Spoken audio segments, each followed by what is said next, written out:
super cool to see two players seeing if they can execute it to the fullest. Well, why wait? Let's jump into game one and see how this showdown goes down and whether the Lapras is going to be a key player for Edoardo. Jumping here into game one, it's going to be Incineroar and that Lapras jumping out for Edoardo straight here on the field. Some great fake out potential to help set up that G-Max Resonance, whereas Matt has gone for the Togekiss and the Urshifu. Very interesting leads from both teams. Lapras being very much a staple and something that people know how to play with. You turn one, Dynamax, Gigantamax, go for the G-Max Resonance and cause problems from there. The Incineroar, a very common lead, something that applies that fake out pressure, slows things down. The one thing I'm interested in though is the Urshifu coming in early. A lot of players tend to be leaving Urshifu in the back and saving it to kind of clean up a game. Once they know a threat's taken out of the way, then they can start to play around it. So to see it lead, maybe Matt's been playing it a little bit differently throughout the course of this tournament. This is the first time we've taken a look at him, and he knows a really smart way around all of this. I really like this adjustment here by Matt, bringing in the Tyranitar, because Togekiss is just a prime target for the G-Max Resonance from that Lapras, and it is known to pick up a nice solid KO against it. So bringing in the Tyranitar, going to be able to take that a lot better, and having an unintimidated Tyranitar on the field against an Incineroar and a Lapras is always key. You can apply a lot of pressure with those Rock-type moves, but Lapras has Gigantamax, so that Aurora Veil is very likely incoming. Incineroar going for the fake out into the Urshifu, breaking a potential Focus Sash, which is one of the key items Urshifu likes to run, as Lapras goes for that G-Max Resonance. So it's going to target down into what was the Togekiss, into Tyranitar, and as you can see, it only does about a quarter damage there. So a really good switch in from Matt, but he has not been able to stop the Aurora Veil from going up. It's really the best he could have asked for in the turn. It's not getting his Togekiss knocked out. You can't stop the G-Max Resonance. I don't think anyone has been able to crack a reliable way to stop that from going up. So at least if you're going to let it go up and you're going to take damage to your troubles, try and take as little as possible. This Tyranitar switching is really smart, but the Urshifu has to sit on the field and just take damage, which is particularly frustrating when it's such a high damage output Pokemon. And Edoardo's still in a really good position. His Lapras still largely unthreatened while it's in the Gigantamax form. That health pool just so big is really tough to wear down, even with super effective moves. And it can take control of the weather really quickly as well. You know, it's got the Max Geyser available to it. Of course, Matt does have the option to keep resetting the weather himself with the Max Rock Falls. But I think the weather is going to be a key part of this early game. Incineroar on the field, though, something that can be mighty annoying, especially if saved for later. That's exactly what Edoardo is doing, preserving that Incineroar on the back to intimidate later on in the game, and brings in Rillaboom, one of the key Pokemon that has been alive throughout this whole tournament. Such great usage and a lot of offensive pressure here against Matt's team. Lapras, however, going to go on the defensive, even though we've mentioned that it's got some really good powerful max moves behind it. Just wants to go and protect it here, but Surging Strike's coming out from this Urshifu, breeding itself to be the Rapid Strike variant, going into that Rillaboom. Not going to be dealing a lot of damage thanks to being resisted as a grass type, and you can see the 3 critical hits there, really not dealing too much damage. So a great switch there by Edoardo to bring in that grass type Pokemon as Tyranitar goes for a lash out. So doubling into the slot, Matt really wanting to have tried to target down against that Incineroar, remove it from play. Like you said, it can be so pesky and it could really be a thorn in Matt's side going forward, but Edoardo was able to preserve it really well. Very smart switch there, and the Rillaboom just applying so much pressure with the Rapid Strike variety of Urshifu and the Tyranitar on the field. That Grassy Glide is going to be a problem, and that's something I think Matt is going to have to adjust to very, very quickly. It's a very good switch for Edoardo, not only because he gets a good type matchup, but he just doesn't get anything knocked out in that turn, and if you lose your Incineroar, it can be a problem. That Incineroar is now in the back, and is a problem for Matt because he's able to, come in, intimidate both these Pokemon again. This Urshifu and Tyranitar both relying on a physical attack stat, and once you keep cycling that Incineroar in and out of the game with, maybe parting shots, switches, and landing those intimidates, the onus is really on your opponent to start moving things around. But on Matt's side, he needs to start moving things around, and he needs to find a good position to deal with whatever's coming in. I think he needs to find a turn to get maybe one step ahead of Edoardo, call his switch, and then set up for the following turn. The cool thing about Edoardo's team, though, the Pokemon he seems to be switching back and forth between both have fake outs, so it's really not that easy to deal with those constant switches. Yeah, Edoardo definitely has utility to be able to start slowing down the gameplay, like you said, with switches and the fake out potential, but Matt is going to be clicking the Dynamax button. It's going to be that Urshifu. I know Aaron will be very excited to see this, as are we, Adam. first time here for us in the action. Tyranitar going for the protect. So I like these plays by Matt, deciding to play a little bit more defensively with his Tyranitar here. As Urshifu goes for that max knuckle, going to connect into that Rillaboom, not do too much damage, but I think the critical thing here is to get that attack boost on both the Tyranitar and itself, negating that Intimidate it took previously from the Incineroar, and also allowing Tyranitar to have +1, so if Intimidate comes back in from Incineroar later on, it's only going to be at neutral, and it's not going to be too debilitating for him. Urshifu, however, is going to have to take a G-Max Resonance from that Lapras. As you can see, not very effective, so really not a lot of damage being dealt out in this particular turn. The critical thing, I think, is that attack boost. The attack boost helps out, and there's two layers to that. Of course, you max knuckle, you get the attack boost, and that helps out from that Intimidate from earlier. That's really important.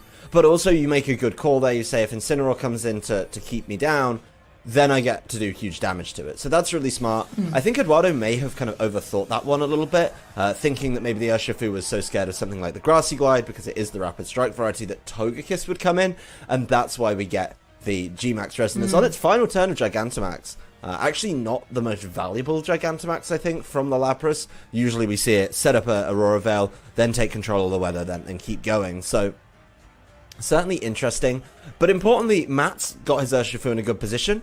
He needs to start landing big hits, and he needs to as well try and get through until the Aurora Veil is done with. Well, that Intimidate coming back into the action as Eduardo switches out the Rillaboom, brings in the Incineroar. So going to be bringing that Tyranitar back down to neutral, and the Urshifu back down to -1. So Eduardo really trying to apply a lot of that pressure, reducing the damage output that Matt can go for. But Matt does make a switch. He does now bring in that Togekiss now that the G-Max Resonances are no longer threatening. As Lapras' Dynamax turns have ended. The Max Knuckle is going to go into that Incineroar slot, though. Does catch it on the switch in. Even though it is a reduced attack, you can see it does a good chunk to the Incineroar. A little bit of Sand Chip at the end as well will start whittling away at this Pokemon. But Lapras, having access to Freeze Dry, can deal super effective damage to the Water type here. This is actually really good for Lapras being out, of course, of its G-Max form. Just being able to use Freeze Dry basically means that it's so much easier to deal with this Urshifu. You've still got something that can deal good damage to it. Of course, the Urshifu has one more turn of its Dynamax remaining. Needs to get good value out of that. He got a better value on the Max Knuckle there. Not only did he get the attack boost to kind of make up for the Incineroar, but he also managed to land good damage. That said, we do still see the power of the Aurora Veil. These hits are super effective, and they're not even coming close to getting knockouts. So a number of issues here that Matt needs to kind of work through over the next couple turns. But if he can get through them, he's in a really good position. That said, Edoardo still has this really troublesome pressure of being able to switch his fake out users in and out, keep going from there, and we'll have to see how this turn pans out for him. That's a huge amount of damage. Yeah, huge damage, but not enough to pick up the KO thanks to the Intimidates and that Aurora Veil still in play. Incineroar able to hang on, will Pocket's Berry as well regain a little bit of HP as Togekiss follows up with a Dazzling Gleam. Really doing minimal damage here, no critical hits coming up from that Togekiss as Lapras is able to fire off a Nulla Freeze Dry. And you can see the damage that it's able to deal out here. Incineroar going for that Burning Jealousy, however, one of those new moves, something we haven't seen too much of, but not getting any burns on the field at this situation. Burning Jealousy is so cool, and if you can use it correctly and manage to get exactly what you need and land the burns, then you're in a really good position. I think Matt being very smart with his move selection there, making sure he doesn't hand over that opportunity at any time. So those are our Dynamaxes over for both players, and at the end of it, you know, no Pokemon have been lost. Eduardo has, I think, taken a little bit more damage on the whole, with his Incineroar low and his Rillaboom bought quite low as well. So a number of kind of tough decisions to make here. We will get to see Eduardo's fourth Pokemon being the Porygon 2, and that's going to be an interesting one considering what the rest of his team looks like.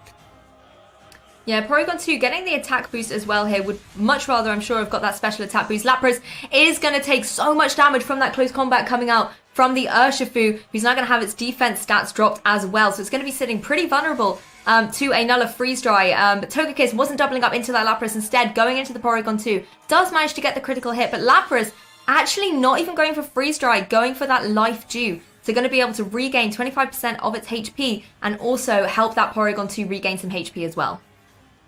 For those of you that raid battle a lot, you'll know that Life Dew can be exceptionally annoying, mainly because it's not used when people are attacking the raid Pokemon. But in this case, Life Dew a whole lot better, and I was actually just looking at the team thinking, you know, something like the Incineroar and the Rillaboom wouldn't be able to heal up.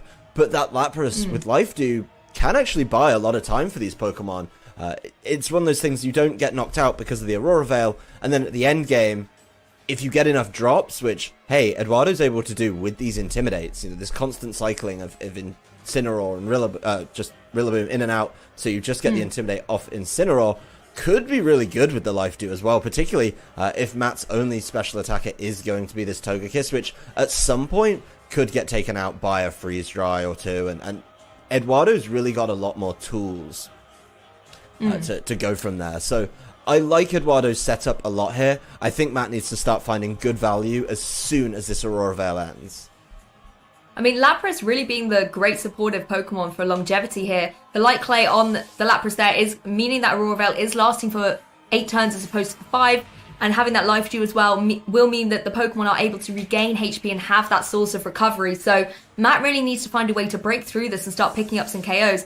Getting that Tyranitar onto the field to change up the weather again puts himself in a good position, but Edoardo still has that Incineroar, even though it's at low health, and will be able to fire off another Intimidate. And unfortunately for Matt, catches the Tyranitar on the switch-in, so Tyranitar already starting at a little bit of a disadvantage here. Urshifu, they're going to go for that close combat, follows up into that Incineroar, and finally Matt is rid of that pesky Incineroar. Doesn't have to worry about any more Intimidates coming in, but Urshifu's defense and special defense now at -2 each. It's going to be very vulnerable from any attacks if this Porygon 2 has decided to target into that slot. Goes for the Thunderbolt into the Urshifu and will pick up the clean KO.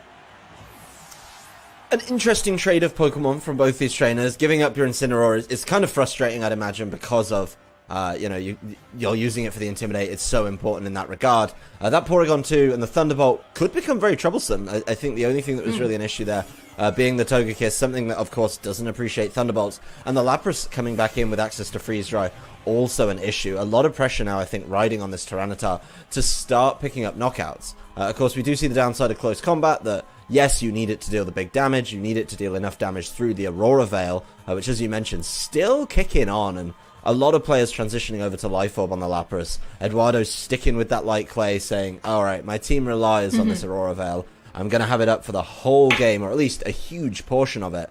And then playing out with just not taking enough damage has been really, really key here. But I think, honestly, this defensive pairing of kind of Lapras Porygon 2 might be in a really solid position to try and force a good advantage for Edoardo.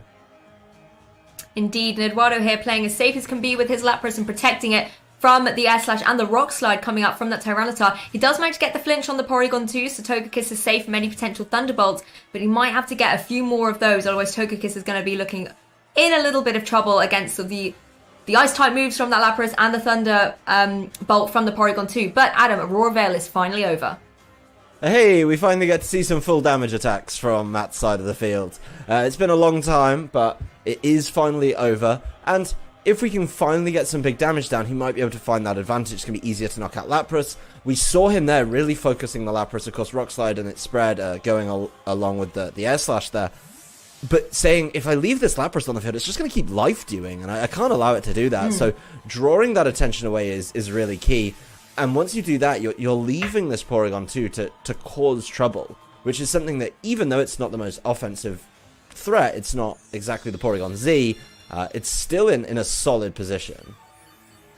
There's that Life Dew again, going to be able to regain some HP on the Lapras and that Porygon 2. Might even be getting that Porygon 2 up to full health. Yes, it has actually. So Porygon 2 looking very strong here. Tyranitar goes for that Rock Slide. Porygon 2 having an amazing turn here. Dodges out the Rock Slide, gets to full HP. Lapras, however, will not be so lucky and will take some good damage. Porygon 2, however, going to be going for that Trick Room. And I love this switch in here by Matt, bringing in the Rillaboom that can not only apply super effective pressure to that Lapras, but with the grassy terrain in play, Grassy Glide is going to ignore the change of that Trick Room and still have that key priority. This Rillaboom's absolutely essential, and it's actually good, even though it came in late, it's managed to avoid those Intimidates as well, which is something a lot of people try and deal with Rillaboom through. That said, I mean, the Trick Room's gone up, and Matt's team seem really, really slow anyway, moving after the Lapras, and that's something that, you know, trainers with Tyranitar either try and make it a little bit speedier, or I think now a lot of people leaning towards that slower way of play. But if he keeps just targeting into this Lapras and this Porygon's allowed to deal damage, Edoardo really could clutch this out, and showing Ice Beam on his Porygon is certainly going to help that cause. That does so much damage to that Rillaboom as well. Looks like it will be a 3-hit KO. So Porygon 2, if left unchecked, could be picking up a KO here in a couple of turns. Lapras, however, playing defensively once again, goes for the Protect, so it doesn't have to take any more Rock Slide damage. But key from Matt, the Rillaboom is going to knock off the item on that Porygon 2, leaving it a lot more vulnerable. It doesn't have access to its Eviolite now. It won't have its defenses boosted.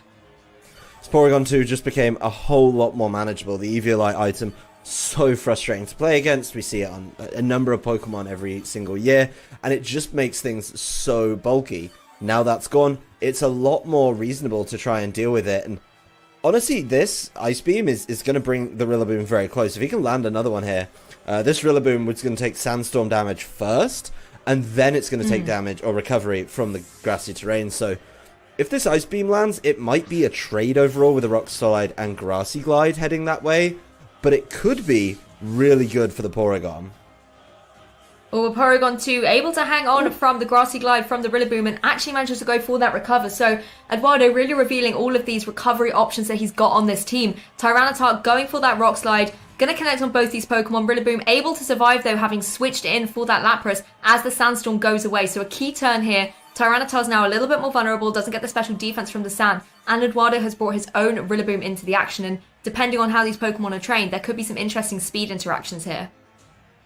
Edoardo realizing quite smartly exactly how he needed to play that one, and knowing that because of his Eviolite he would be taking a lot of damage, setting that recover, bringing himself back up to full health. He really seems to see Porygon 2 as a solid win condition for him here, and I think it's so important with the Ice Beam dealing with Togekiss and Rillaboom. That's going to be really good damage, and of course he does need to deal with the Tyranitar, but this Rillaboom on his side, obviously he's the one who set the Trick Room. If his Rillaboom is set up to take advantage of that, a Grassy Glide could be very problematic for this Tyranitar. Exactly, and Matt, he's got 3 Pokemon still on the field, and Edoardo seems very keen to keep preserving that Lapras. And it's quite wise, particularly when you think that it can apply super effective damage to all 3 of Matt's remaining Pokemon. The Ice-type moves for the Rillaboom and the Togekiss, and a potential Hydro Pump to go into that Tyranitar. But it is the Rillaboom on Matt's side that moves first, goes into that Porygon 2, unable to secure the KO. But the Rillaboom on Edoardo's side able to get a critical hit against the Tyranitar and will pick up a KO. So in the battle of the Rillabooms there, looks like Edoardo's was slightly superior, as the Porygon 2 can follow up with another one of those powerful Ice Beams, actually manages to pick up the solid KO with a critical hit. So Edoardo dealing out so much damage. What a pivotal turn there, Adam. Oh dear, that's a really, really bad turn for Matt there, losing both of his Pokemon in one turn to critical hits. That is absolutely huge. He tries so hard to make the right play, get back in the game, and deal with that Porygon 2 with the Grassy Glide. That damage from Edoardo's Rillaboom is absolutely huge. Taking out a Tyranitar that hadn't been touched all game, we saw him being very, very smart, positioning that Rillaboom, waiting his turn, and it's a tale of 2 Rillabooms, right? Matt's doesn't get the knockout on Porygon, and Edoardo's does get the knockout on Tyranitar, so he's getting a lot more value. The critical hit, absolutely huge on the Ice Beam. We saw how much damage it did before, didn't quite bring it down under half, and the Rillaboom was well over half after a little bit of grassy terrain recovery, so a really huge impactful turn for Edoardo there. He's played this game very gently, making sure he doesn't give up any Pokemon, and this Togekiss facing down a number of issues right now, mainly the Lapras in the back, that's even if the Togekiss starts to pick up knockouts, that Lapras can come in and just freeze dry at some point. Yeah, Togekiss going for the Dazzling Gleam here, does manage to pick up the KO against that Rillaboom, but thanks to the recovery of the Porygon 2, it is able to hang on here, and I think the critical thing was that critical hit from the Porygon 2. Losing Tyranitar was a shame for Matt, but it would have allowed him to bring in that Togekiss that could use some redirection, or it could be able to pick up some KOs with those Dazzling Gleam. The Porygon 2 was kind of forced to go into that recover to make sure it got enough HP as this Trick Room turn ended. But unfortunately, losing both Pokemon, as you've mentioned, Lapras is still in the back. Togekiss is going to be in a really precarious situation, but I think that Porygon 2 was just so angry as it was constantly being targeted down by Matt's Pokemon. It lost its Eviolite. It was ready to deal out some big damage, and that's exactly what it was able to do and turn this game 1 around for Edoardo. Porygon 2 draws such a weird attention to it. You have to have something to do with the Eviolite, and Matt, very smartly in team building, realizing that knockoff is the way to go. I think a lot of trainers pivoting to knockoff now and understanding that so many Pokemon rely on their item, knockoff is absolutely key. So that's a really good turn for him. But then the Porygon 2 just keeps drawing attention to itself with the recover over and over again. And I think we've seen 3 recovers now. Every time that Porygon 2 looks very healthy afterwards, even after taking a pretty significant hit. So the Porygon 2 has been sticking around, really trying to solo out this game on its own.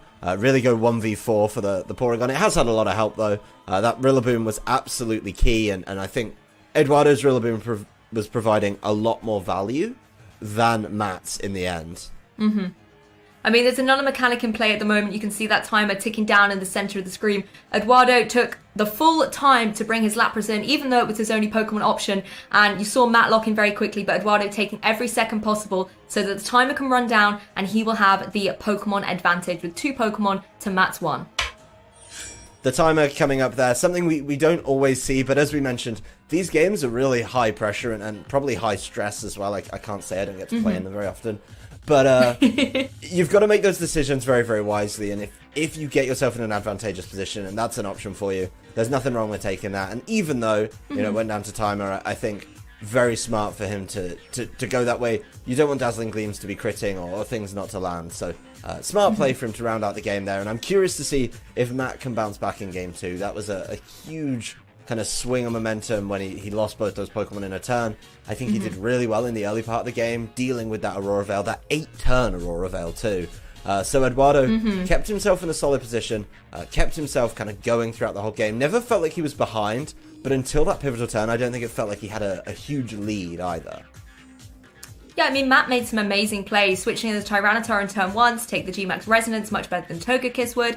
And then I also thought a key thing was he didn't Dynamax his Tyranitar once he got it onto the field. It was there, unintimidated. That could have been a key opportunity to go for something like a Max Rockfall into that Lapras and start dealing out some big damage. But instead, we saw the Lapras protect on that turn, and that was something maybe Matt had predicted. And then he played a little bit defensively with it. And again, when he had the Urshifu Dynamax, then he also didn't go for that Max Knuckle on the Burning Jealousy turn, which I thought was a really good play, because if you had managed to boost up your stats, the Burning Jealousy would have resulted in a burn, and that would have really rendered that Urshifu useless.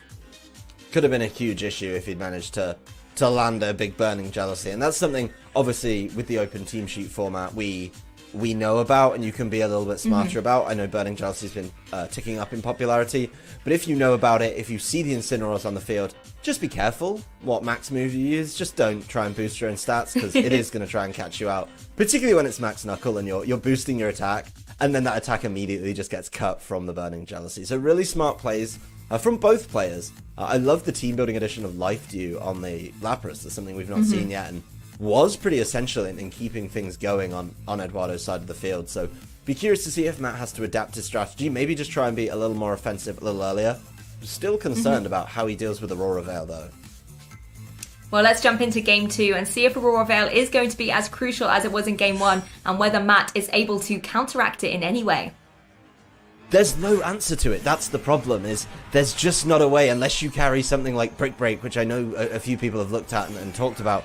You just can't get through it. And the same leads from Edoardo, a different lead from Matt, which I do kind of like, bringing in that Tyranitar right off the bat. But I mean, the Tyranitar needs to do a whole lot more. Yeah, Tyranitar being in a decent position here where it can apply a lot of pressure to both these Pokemon, but having taken that Intimidate early on is unfortunate. And Togekiss, again, looking really vulnerable in front of that Lapras, and it's whether Matt wants to keep that Togekiss in play this time or switch it out, and that's exactly what he's doing, same as game 1. But this time, as Tyranitar's already on the field, he brings in the Urshifu. So in this turn 1, we're actually seeing the same 4 Pokemon on the field in that turn 0, as Lapras does go for that Gigantamax.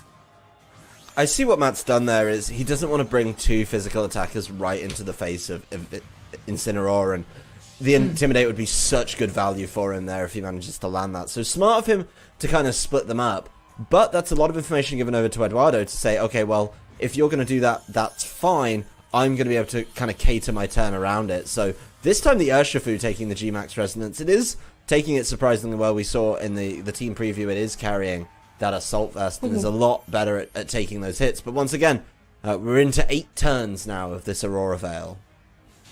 Yeah, Aurora Veil's up on the field, and Lapras able to deal a little bit of additional damage thanks to the critical hit there. Incineroar going for that parting shot, and I really like this play by Edoardo. There's no hard switches. He actually manages to remove Incineroar safely from the field, while also dealing some stat drops to that opposing Tyranitar. As you know, if you're the Lapras, you don't want to be taking any of those rock type moves, and if potentially this was the situation where Matt had Dynamax, the Dynamax turns would be a lot less effective with those reduced stats. It's wise as well bringing in that Rillaboom. We saw how much it could apply pressure to both of these Pokemon because it can deal out some strong, super effective damage.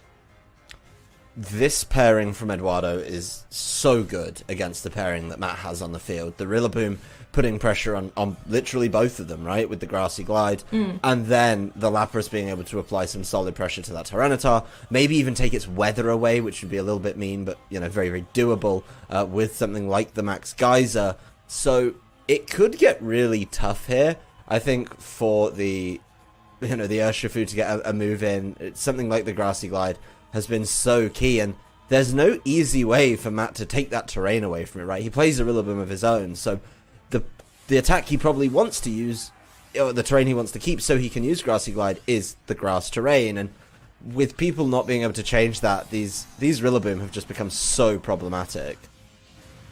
Well, Matt going for the Dynamax again, and it's going to be that Urshifu once again jumping up into the action. Can apply a lot of good damage to Edoardo's Rillaboom here. He has gone for the ice type move here. Rillaboom going for that Grassy Glide though does so much damage to the Urshifu, having that priority as well, and it is indeed going to be that Max Hailstorm. It's going to be interesting to see how much damage this will do to that opposing Rillaboom, and actually only does about 50% there. So unfortunate there for Matt. You know, Edoardo having that Aurora Veil up really does allow his Pokemon to have that longevity on the field, as Lapras follows up with its own Ice-type move, but its own unique G-Max going into that Urshifu and just dealing a little bit more damage in case that Togekiss had perhaps switched in. Rillaboom able to avoid the Rock Slide. It will connect on that Lapras, but will only do a minimal amount of damage there thanks to the reduced attack stats of that Tyranitar paired up with the Aurora Veil. So again, you can just see these defensive plays here from Edoardo, and I think one thing that's really critical is when you look at Eduardo's team, other than the Lapras, he seems to have predominantly sort of those big key physical attackers with that Rillaboom, for example, and if you're unable to have a Pokemon that can come in and intimidate, Rillaboom that can apply so much super effective damage to Matt's Pokemon on the field at the moment is going to be free to do just that, deal out big damage. This Urshifu's in a real dicey situation, and we saw how much damage it took the last turn. Another Grassy Glide could be able to just tidy that up. I like him going after the Rillaboom with the Max Hailstorm. If he can take the Grassy Glide, then he can Max Hailstorm and should be able to get the knockout, even with that Aurora Veil. And of course, you know, it's not getting a same type attack bonus, which is a little bit frustrating, I think. So it looks like he's mulling that over, trying to get as much damage out as possible. What's curious to note, though, is Edoardo didn't decide to go after this Tyranitar. He's just not scared of it because of the way that he's managed to get drops on it with both Parting Shot and Intimidate. So Edoardo really understanding where the threats are because of those constant changes. Most importantly, though, if this Lapras ever does decide to go after this Tyranitar, he's going to be in a really good position to do so, because there's no Sandstorm. There's no way to reset the Sandstorm unless he switches it in and out, and then he's going to be able to just take a lot more damage from that special side of things. Yeah, that's very true. The Max Hailstorm sort of working against the Tyranitar, changing that weather, so it will not have that special defense boost it's used to having. The G-Max Resonance is going to connect through onto that Tyranitar, deal a little bit of chip damage, but still, Max Hailstorm, the Hail, I should say, will be the weather that's in effect at the moment, as a little bit of recovery comes around the field. But I think the key thing here for Edoardo is he will have that priority with that Rillaboom, and Tyranitar being sort of a little bit slower, you don't have to worry about any sort of potential flinches as well from that Rock Slide. And you're right, Edoardo is just ignoring it. It's had its attack heavily reduced. There's not a lot that Tyranitar can do, and it's interesting that Matt's still keeping it here on the field.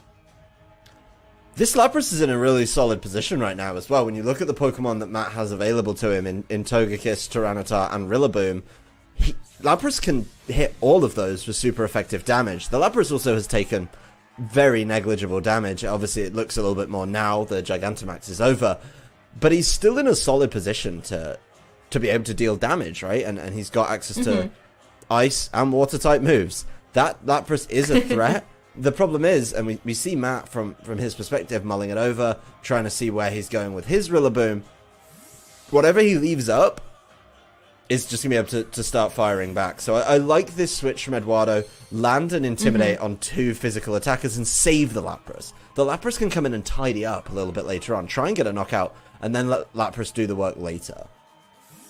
That's the key thing. The Lapras is going to be the target for Matt because it can apply so much damage to all of his remaining Pokemon. So a great switch there by Edoardo, bringing in the Incineroar that's going to be able to take a Grass-type move from the Rillaboom much easier and also gets off that cheeky Intimidate. The U-turn is happening though for Eduardo's Rillaboom, so just wants to come out and reset later on. But it does also allow Edoardo the option to continue to switch up his ball position. You know, he's got this Incineroar on the field now with Fake Out going into that next turn. So quite wise to bring in that Porygon 2 and maybe try and set up a Trick Room again, as we saw him do in Game 1 to great effect. Rillaboom, however, going for that high horsepower, an interesting reveal, going to connect on that Porygon 2, but will only do a little bit of damage. I think Hale's going to be able to follow up as well now and deal some more chip around the field. But Eduardo being able to be in this position where he can have Fake Out and Trick Room is going to be really key for him.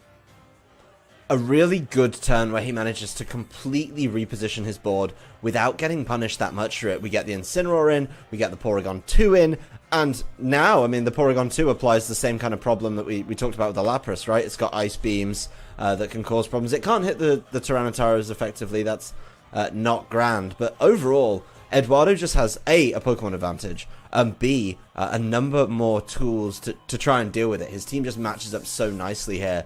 And if you can call these switches from Matt, who is definitely getting annoyed and frustrated by these Intimidates, if he can call them, if he can capitalize on them, Edoardo can put himself in a really solid position. Yeah, again, I like this play by Matt. Bring in the Tyranitar that's going to take that Fake Out from the Incineroar, meaning Togekiss is free to go for the Air Slash. It's actually going into that Incineroar. It's going to say it could go into that Porygon 2 and try and get the flinch to stop the Trick Room, but no, Porygon 2 left unattacked here, able to get Trick Room off and twist the dimensions on the field. But I like the play by Matt, bringing in that Tyranitar where it's not in a position where it can be intimidated to apply some good damage with something like a Rock Slide and try and remove this Incineroar from play. But if you're Edoardo, you can just switch that Pokemon out again. It's a really nice reset on Matt's part. We saw the Tyranitar was struggling. It really wasn't getting enough damage down from those Rock Slides. Of course, the Aurora Veil was a particular frustration for him in those turns. So the Tyranitar is a lot better off now, but it's also just got to be a little bit wary of what it does. And I think Rock Slides can only get you so far because that damage just isn't as much as some of the big hits that we see in this format. Togekiss going to take a big hit from that Porygon 2 with the Ice Beam, bringing it to under 50% damage. And Incineroar actually being able to be the faster in this Trick Room. Doesn't even have to hard switch out. Edoardo really making use of Passing Shot in this game too, to still be able to reset up his ball position, but also be able to reduce the attack of that Tyranitar as Lapras is able to come in. So still, with a lot of HP Lapras has, as Tyranitar goes for that Rock Slide. This will still do a decent amount to the Lapras, but not enough to be considered any significant damage thanks to that Parting Shot. Parting Shot showing why it's such a staple move. People used to have to switch Incineroar out with U-turn, and that was fine, right? You got some damage down, that's cool, you break Focus Sashes. But Parting Shot, making it so much more annoying, particularly if you've already landed an Intimidate. It's kind of rude to land that double stat drop, particularly if you do it in one turn. You bring it in, you Intimidate, and you bounce back out with Parting Shot. So really nice play. The Lapras still feeling pretty good about itself. Probably going to draw a lot of attention its way, and this Protect could be really annoying if Matt decides to throw attacks at it. Yeah, protects on both sides with the Lapras and the Togekiss. Porygon 2 going for a nice beam into the Togekiss. Matt wisely protecting it. Tyranitar goes for that Rock Slide. Of course, not going to deal any damage to Lapras here, but we'll get a little bit of chip onto that Porygon 2. I think it was a good protect there from Matt. You know, Togekiss was going for those Air Slashes, hoping, I think, to catch a Rillaboom on the switch in. And when you look at Matt's remaining Pokemon, the Air Slashes from that Togekiss are really the only answer he has to that Rillaboom, so he has to preserve it well. He's got to be smart about it, and this Togekiss can't keep protecting over and over again. It's going to have to take an Ice Beam at some point. So there may be some forced switching there, and the issue is if you switch out your Togekiss, your only option is Rillaboom, right? And Rillaboom doesn't appreciate Ice Beams either, so certainly going to be tough. Edoardo playing around this Incineroar so well. We always see it year on year. Top players know how to use Intimidate. They know when to bring it in. They know how to play around it. And Edoardo giving a masterclass in it in this game, to be quite honest with you. And it is so pivotal for him. You know, other than Togekiss, these are all physical attackers on Matt's side, and he needs to be able to deal out big damage, and Intimidate works against him in that way. Rock Slide coming out, though, does decent to Incineroar, brings it under 50%, but Porygon 2 really just able to hang out on the field here, and you know the Porygon 2 has access to that recover. Any of these chip damages it's currently taking, it's going to be able to recover at some point if it is able to click that move without getting flinched. Well, it's in a good position to do it right now. The Togekiss did manage to secure a double protect there. Land, another Ice Beam into that protect must have been frustrating as well. The Aurora Veil is finally over. You kind of forget about it. It's on the field for so long. So the Aurora Veil going away does mean Matt has an opening, but he just needs to get through this Trick Room, I think, and just land damage upon damage every single turn. He doesn't have as much time as he may like with a Pokemon disadvantage to try and play with all these switches. I think when you're behind like this, he needs to up the ante a little bit, kind of get some zhuzh into it. Try and land some big hits. Rillaboom, certainly a Pokemon that can help him out with that. Yeah, getting the Rillaboom on the field and resetting that grassy terrain will also help out with a little bit of recovery. Not for the Togekiss though, of course, unfortunately. That's going to have to take this Ice Beam from the Porygon 2, and Togekiss has finally been KO'd. I've said this about Porygon 2, it's mad at the amount of damage that keeps being thrown its way, and it's finally able to rid itself of that Togekiss. But Flare Blitz coming in, connecting on the Rillaboom. Again, a phenomenal, pivotal turn by Edoardo where he picks up a double KO and just brings down the offensive pressure that Matt's able to offer and brings him down to one Pokemon. I mean, the amount of damage that Porygon 2 is able to deal out, followed up by the Incineroar. Amazing plays by Edoardo. Eduardo played that so well. He knew about the Tyranitar having to leave the field. There's only so long you can leave Tyranitar on the field for, right? If you just keep landing Intimidates and parting shots on it, you've got to get it out at some point. So he makes that call. He says, Matt, I know you like your Tyranitar. I know you see it as a win condition, which it could have been, but I think you're going to remove it from the field. And when you do, you're forced to bring in Rillaboom. You've already shown me the Rillaboom. So I'm just going to Flare Blitz into that slot and catch you on the knockout. So really smart play there. If Matt leaves the Tyranitar in, yeah, it doesn't take as much damage from the Flare Blitz, but it isn't dealing enough damage back. So Tyranitar's being forced to try and fight back on its own, and you can see it's just not enough, even with a critical hit on that Porygon 2. Yeah, it does get the critical hit, but doesn't crucially pick up any KOs, and Incineroar is able to go for another parting shot. There's no more switchability here for Matt. That Tyranitar's stats will remain dropped, and Matt now able to bring in one of the Pokemons from the back, and if it is something like that Rillaboom, Grassy Terrain's already up anyway, it's going to have that priority, and we saw Rillaboom pick up some really key KOs against Tyranitar in many a match, but critically in Game 1, and it's a situation that, for that Tyranitar, doesn't look too great. Not at all. This Tyranitar does not want to be looking at a Rillaboom when it can see Grassy Terrain is in play. It does appreciate the little bit of recovery that the terrain brings. That's kind of nice, right? But it doesn't matter when there's a Grassy Glide incoming.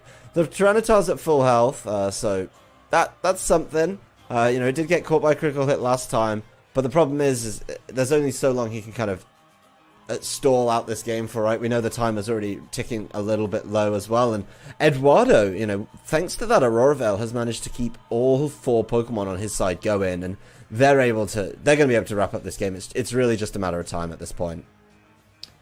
I mean, I think it's really been kind of the return of the bulkier Lapras. We've seen a lot of the hyper-offensive variant with Life Orb, trying to deal out more damage and make use of those Dynamax turns from an offensive perspective. But this Lapras for Eduardo has put in so much work, being able to set up that Aurora Veil, use Life Dew as well to help out with some recovery if needed, and apply a lot of offensive pressure to Matt. If you're Matt, you have to respect the Ice and Water type moves on that Lapras, and being able to apply pressure in that way with the Lapras has been critical. Tyranitar here going to take the Fake Out, as the Incineroar comes in once again. So Eduardo really trying to make sure that he's doing everything he can to stop this Tyranitar from making any kind of a comeback from Matt. Being able to bring in another Fake Out user on the next turn, as well as that Intimidate, means that Fake Out and a Grass type move from the Rillaboom will be dealing a huge amount of damage. That's just rude. Landing the Fake Out as you switch in the Incineroar. The Incineroar landing another Intimidate. What a shock. And this, even if this Tyranitar managed to land a whole bunch of Rock Slides, Eduardo just making sure that they're not going to do enough damage unless it's a full Rock Slide crit on every single turn. I just don't see it being enough. Eduardo being smart about it, making sure that, Tyranitar, I'm not even going to give you a chance. We've talked about players who have managed to sneak out of games thanks to Rock Slide, and Eduardo's making sure that's just not an option for Matt here. I mean, that's the thing. Incineroar can go for the Fake Out, and then on the next turn, it can always go for that parting shot and bring in the Lapras. Again, Lapras wouldn't have to worry too much if the attack stats of that Tyranitar are really, really dwindled down, and then Lapras can always go for an attack, or you could switch in your Incineroar once again. Tyranitar going for that Protect though, Incineroar going for the Fake Out, and we can see the motions happening here for Eduardo's team, followed up by the Grassy Glide of that Rillaboom. And the thing is, the Protect does save Matt in this particular turn, but he's not going to be able to protect forever. Eventually, the Tyranitar is going to be forced to attack, and in that situation, Rillaboom's going to be able to deal some big damage. There comes a point where Tyranitar has to land an attack, and it has to land Rock Slides too, because it needs to deal with 4 Pokemon on its own. So, as you say, they're really going through the motions on this one. There's Matt clicking in the Rock Slide. He's going to give it a good old go, but Grassy Terrain is still up, and Rillaboom's on the field, so I think we know what's coming, Lou. Yeah, and as well, Rillaboom doesn't seem to be going anywhere. Those Rock Slides aren't going to be dealing a lot of damage, and even if Grassy Terrain does fade, Edoardo is pretty free to switch out the Rillaboom, pop it back into its Pokeball for a bit, and then bring it back out to reset that Grassy Terrain later on and keep that recovery on his side, but also that key priority. And I think if you're Edoardo in this situation, you have all the mechanics and all the tools needed in order to just apply pressure to this Tyranitar. It's only a matter of time. Tyranitar has been a pick that people have been looking at in recent weeks, saying, I think it's good, it fits the metagame right now, and it's been smart for a lot of people to pick it up, but it just needs to do a little bit more in some matchups, and this is one of those, right, where Tyranitar has been a little underwhelming. It's been caught by Intimidates and parting shots on every single turn, really, and that's going to be problematic. This Rillaboom, though, U-turning rather than grassy gliding, probably being conscious of the terrain there as well, making sure that there's no way to stop that. That said, weakness policy on the Tyranitar. If it lands a bunch of Rock Slides, might be able to do a little bit more now. It's managed to get a weakness policy to counteract some of those Intimidates, but I'm not hopeful for it. I'm just seeing what Tyranitar can do here. I mean, that's the first time we've seen it in this set, so Matt having the weakness policy on his Tyranitar, as you said, could be critical for him, but the U-turn, of course, allows Edoardo the opportunity to now bring in his Incineroar again from the back, apply another Intimidate, and as long as the Rock Slides maybe avoid, that Incineroar is going to be free to go for a Nulla Fake Out, and Porygon 2 would also be in a position to start dealing out a little bit of damage, so you can really see where Edoardo's going, and again, you can see the flick of that clock coming up there. Edoardo, again, trying to play to all of his outs and just guaranteeing. You have to remember, this is the winning in. Edoardo has to win the set in order to advance into finals, so you are going to make sure, as the Pokemon trainer, you take every option available to you in order to win. I don't think there's anything wrong with the way Edoardo's just rounding this one out, right? He's making sure that he's at the maximum win conditions possible, be that dealing damage, be that trying to just kind of get through the rest of the game with more Pokemon remaining. The Tyranitar, recovering health every turn with the addition of the Grassy Terrain. Porygon 2 is going to recover it as well. So the grass does disappear. It will come back as soon as Rillaboom re-enters the field, which I imagine is going to be pretty soon. But I think Edoardo just making sure, a lot of people would be maybe questioning why he doesn't just wrap up the game. You see the 1 minute timer remaining as he's been mulling over these turns. Such a measured response from Edoardo to understand that I'm in the lead, I'm going to keep a hold of the lead, I'm not going to throw attacks and hope I hit or activate weakness policy and let you crit me out. So just slow and steady all the way through the rest of this game. Exactly, and particularly if you're Edoardo, you know that you've procced that weakness policy on the Tyranitar as well, so it's not as at a reduced attack stat as it was previously, and you just don't want to give anything away to your opponent in this situation, and you want to make sure that you have that clear endgame situation. So Edoardo really playing to his win condition, brings in that Lapras, which I think is quite wise. If anything was to happen and you were to lose your Porygon 2 and Lapras, you still have that Rillaboom in the back that can apply pressure, but you can't argue with time, and there's nothing you can do to stop that clock ticking down as we enter the last 10 seconds. There it is, 7-6. We're just counting down to Edoardo actually qualifying for our Players' Cup finals. This is, as you mentioned, the winning in, and it's not the most exciting or huge end, but it's a very measured, smart way to win the set. So congratulations to Edoardo, clutching it out with a really well thought out, well measured set.